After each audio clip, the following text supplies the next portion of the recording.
there. I'm just sitting here on the dock of the bay, you know, waiting to show you some videos and what happens behind the scenes. And we'll be talking to some of the guys in the band and, let's see, finding out how the videos are made and, you know, whatever else you want to know. So here's a video that started it all. It's a song that I wrote when I was 13 years old, Only in My Dreams.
The first time that I heard Only in My Dreams on the radio, I was coming home from Manhattan I was in the car with my mom, my dad, and my sister, and all of a sudden we heard doom, da-doom, doom, shh, doom, da-doom. And we were listening, going, is this it, is this it, you know? And my dad started like driving to the beat, and he almost drove off the road, and that was that, but it was a big thrill, I have to tell you. I like to be involved in all the aspects of my career, you know, from writing to producing to, you know, checking up on promotion, everything, because, you know, it's my career, and, you know, this is long term for me. This is not like a thing that I said, okay, let's try to like make money or be famous, or, you know, it's nothing like that. I mean, it's definitely what I'll be doing for my whole life, and I want to make sure I do it right. I write songs constantly. I mean, before I go to sleep, you know, when I'm on airplanes and whatever, and these are kind of some of my songs. So I guess the most important tool you need when you're a songwriter is notebooks. And, you know, I guess my advice to people who write songs would be, first and foremost, try to be organized. See, I'm really disorganized, and I've lost songs. I mean, they're floating around this house somewhere. And, I mean, what would have happened if I would have lost Only in My Dreams or Out of the Blue, you know? So, you know, once you do write songs, I would really recommend getting some kind of studio set up because, you know, I think you should learn how to, you know, produce on your own and stuff like that because no one knows a song better than the songwriter. And once you do that, you know, I would send demo tapes around to people, around to production companies and you know, record companies, and because you never know. I think if you bang on enough doors, one's bound to open. My favorite artist has always been Billy Joel. You know, I started listening to him when I was about 8 years old. And when I was 9, I saw his 52nd Street tour. I saw his concerts. I was sitting in the sky seats, you know, and but I'll always remember it. And I always remember the feeling that, you know, you got from the lights and the blasting music. And, you know, so he's really been my favorite. And another one of my favorites is George Michael. Wait. George Michael. And I mean, I think he's, you know, one of the most talented producers around today. I really like him as a producer. And of course, as a vocalist and songwriter, you know, whole bit. The next video is Shake Your Love, and things were really shaking when we filmed this because it was the day after the big California earthquake. And this is a video that's directed by Jay Brown, and it was choreographed by Paula Abdul, who's done a lot of work with Janet Jackson. And let's see, it's got a 50s theme, and I love everything about the 50s. When I learn how to drive, I'm gonna get a 50s car. Gotta learn that, you know? Anyway, here's Shake Your Love. Shake your love, I just can't shake your love. Shake your love, I just can't shake your love. Shake your love, I just can't shake. Shake your love, I just can't shake your love.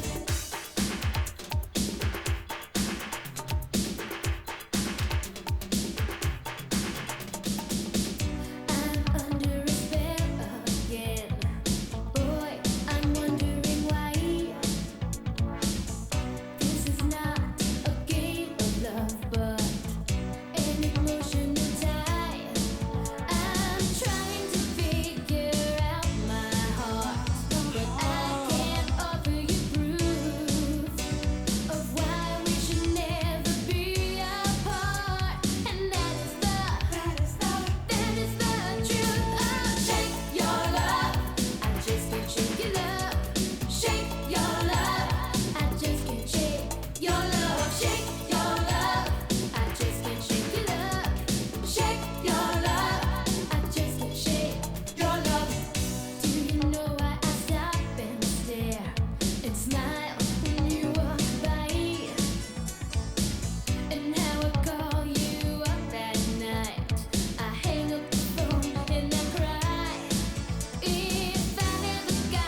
think that making videos has become as common and as important as making records.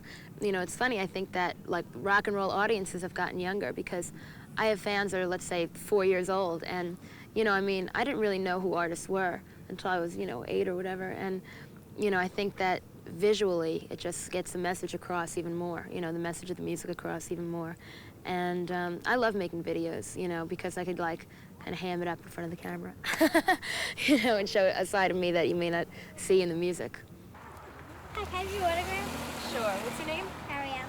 Ariel. It's really important for me to take time out for fans to sign autographs or whatever. I feel very in touch with that because I'm such a big fan of so many artists myself. And, you know, I ask for autographs too from people. And, you know, sometimes I'll have, you know, whoever with me, like, you know, I'll be going to a radio station and then maybe kids waiting outside and they'll say, come on, we gotta go. And I say, no, give me 10 minutes, you know. I wouldn't be doing this interview if it weren't for them. We put the band together about a year ago to go on the road, and these are all guys from Long Island. And I've been working with them for a while, and they're all talented musicians. Well, you know, let them speak for themselves. Would you like to meet them? Thought you would. We have a nice mesh in the band because we're all friends, kind of. It's like a family thing. It's really nice. I met Debbie, God, for the first time last September. A friend of mine, Tommy, who also plays guitar in the band, we used to play together quite a while ago, and that's how I got in with Debbie. Debbie hasn't had a chance to get, you know, her life ruined by all the ravages of show business, so she's still pretty much the way she always was. It's a good time. There's a lot of screaming fans and stuff. People bring like all stuffed animals. It's funny because like I sit like all the way in the back of the band and I could really see everything that's going on. And you see like all little kids holding up all these little stuffed animals and stuff. So it's like, it's really a trip. It's fun. It's a good time. When in high school, I went to an agency on a commercial call and saw Deborah's picture on the wall. And started talking, you know, small talk because her song had first came out, Only My Dreams, and he told me to call her because she needed dancers. So I gave her a call and the rest was history. This next record you're going to hear is a record that I produced with Fred Czar, and it's the title track of the album. And let's see, you'll see two of my family members in there. My cousin Monica and my sister Denise violently hit me with feathered pillows. And you'll also see all the guys in the band. There's Lou and Tommy and Greg and Adam and Kirk and everyone. So here is Out of the Blue.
after I finish a song, like in my studio or something, I'll always picture the video, like immediately in my head, because, you know, I mean, it's kind of natural. I mean, out of the blue, you knew it would be like a fun, kind of upbeat video, foolish beat, you know, I don't know, you could just picture like the pier, you know, and you know, so a song has a mood, and I always think, you know, of the visual things in my mind too. Well, my family's played a big role in what I do, and you know, my sister Karen used to do the sound engineering for me when I was on the road, and my sister Michelle makes a lot of the outfits that I perform in, and my younger sister's wardrobe on the tour, and of course my parents, you know, they travel with me, and you know, they kind of have been the biggest support for me.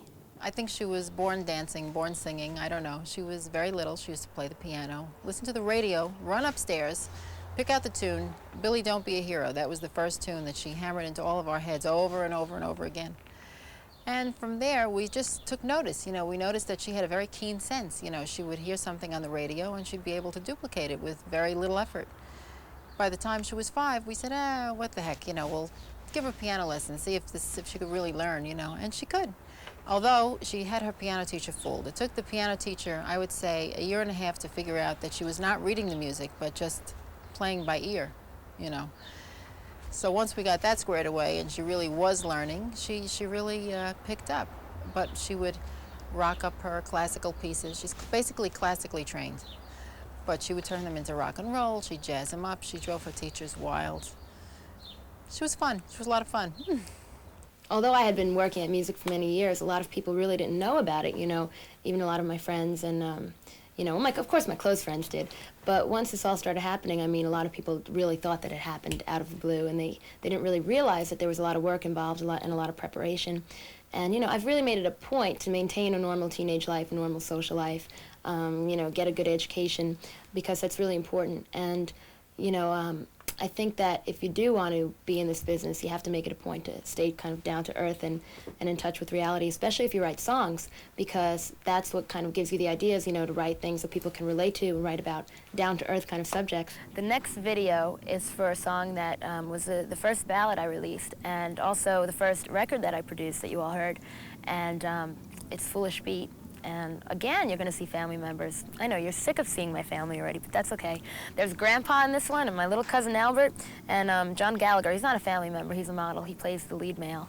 And let's see, this concept was a concept that I, you know, discussed with Nick Willing, and, you know, I kind of wanted a sad storyline and everything. And I remember when we were filming it, there were a lot of fans watching, and it made it a lot of fun. So thanks, guys, for showing up there. Here's Foolish Beat.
I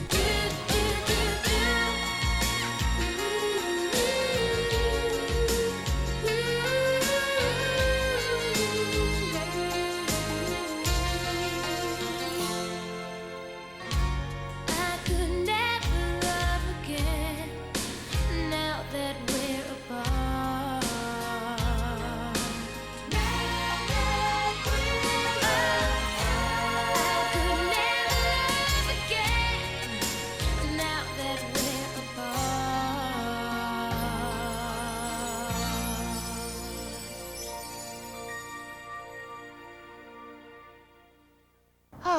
I'm still recovering from that video, you know, crying and all. Sad story. Just kidding. One thing I'd like to do in the future is I'd like to write songs for other artists, and I'd love to do a duet with Billy Joel someday. And I'd like to get involved in films, you know, both in, actually in all ends. I'd like to take a course in film production. I'd like to kind of be behind the camera and in front of the camera, not at the same time, of course. And let's see, I'd love to be involved in soundtrack work as well. And of course, I'd like to continue doing what I'm doing right now, which is, you know, writing, producing, and singing. Well, I hope that you enjoyed this as much as I did. And this is only the beginning, all right? I hope we can hang out again sometime. So I'm just going to say goodbye for now. Goodbye!